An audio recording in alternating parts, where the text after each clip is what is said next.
Have you ever heard of the haunted church of Raven Creek? For decades, this old church in Colorado stood abandoned, just rotting at the edge of town.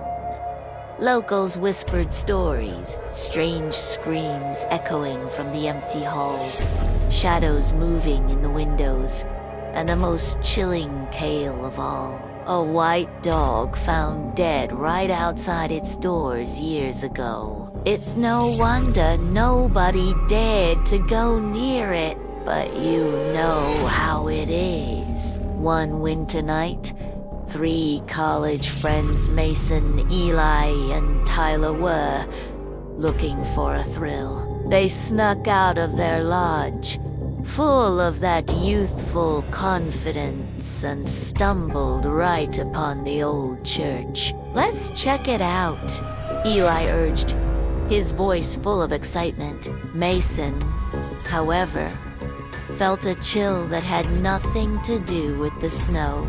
"Guys, something feels wrong here."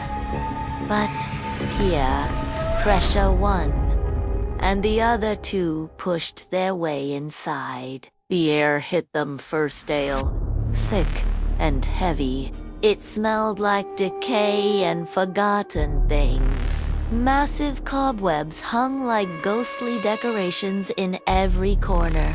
As they stepped further in, their flashlights started to flicker wildly, and then a swarm of bats exploded from the rafters, their leathery wings beating against the sudden silence.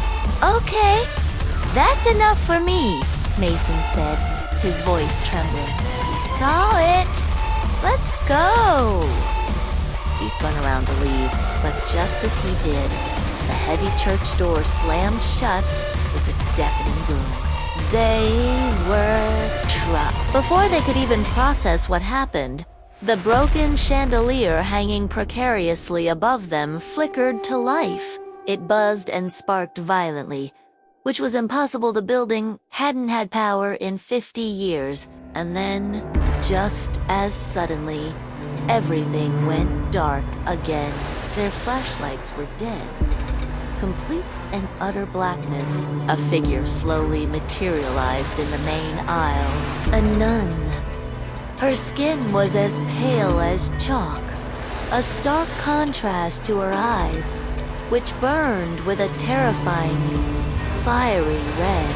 Her habit was scorched and tattered, as if she had walked through flames. Mason's blood ran cold. He could only manage one word: run, but it was too late.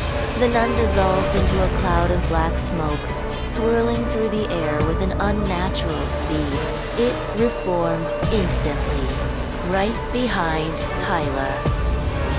His body contorted, bending backward at an angle that wasn't humanly possible. His eyes flared with that same demonic red light, and his skin turned a ghastly white, as if every drop of life was being drained from him. "Tyler," Eli whispered in horror. The thing that was once his friend let out an inhuman hiss and lunged at them like a rabid animal. Before they could even react, the nun was on them again. Smoky, ethereal fingers wrapped around Eli's throat, lifting him effortlessly off the floor. He choked, his feet kicking uselessly in the air, gasping for breath.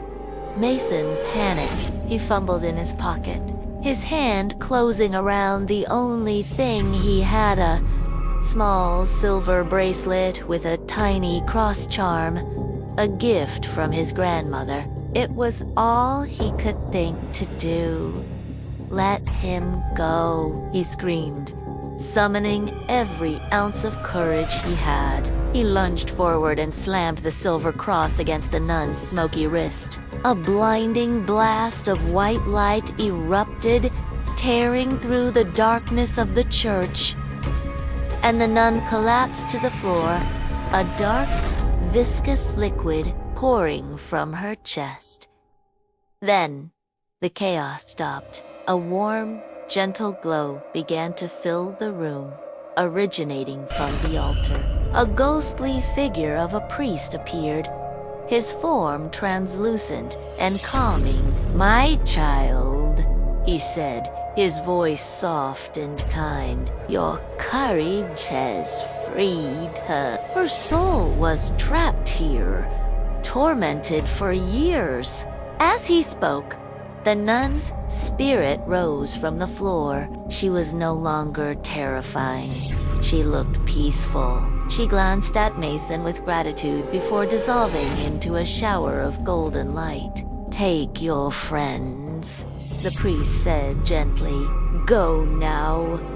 By morning, they will remember nothing of this night."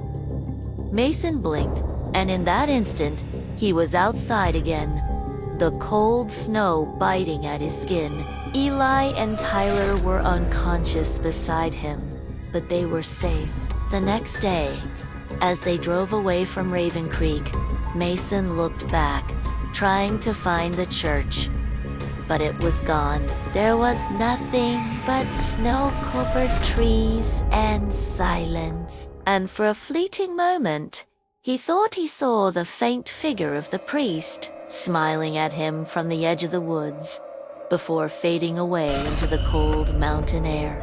Mason never forgot what happened in that church. And you can be sure Raven Creek never forgot the boy who set them free. Thanks for watching.